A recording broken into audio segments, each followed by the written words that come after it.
Ecco qui la tomba dei giganti. Questa di Mada è una delle tante, naturalmente ce ne sono tante in tutta la Sardegna. Tombe dei giganti, Domus Deiana sono una caratteristica di tutto il territorio. Ed è una necropoli dove venivano sepolte le persone, e questo era proprio il passaggio dal mondo dei vivi al mondo dei morti, e il corridoio è proprio questa la parte curiosa, questa forma taurina portava proprio una porta d'accesso al mondo dei morti. Tomba dei giganti probabilmente sono una tradizione popolare che negli anni ha pensato, viste le dimensioni, che fosse un'unica tomba e che ci fosse sepolto un gigante. In realtà è una tomba cumulativa. Vieni, vediamo dalla vicina.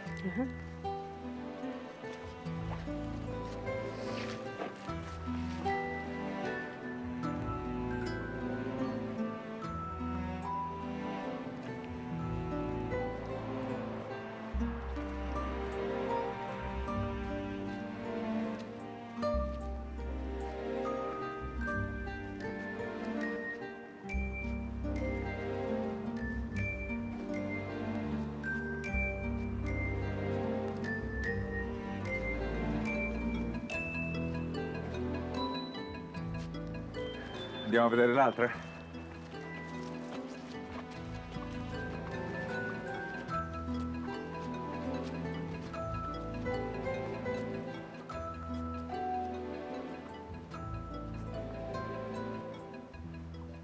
Vedi, questa qui è più piccola dell'altra, però vedi, anche questa è molto ben conservata. Tra l'altro sono due quelle che abbiamo visto, ma in realtà sono stati trovati resti anche di altre due. Formavano tutto il sito, sono una forma rettangolare, con queste che si fronteggiano, originando poi una figura circolare che ritorna.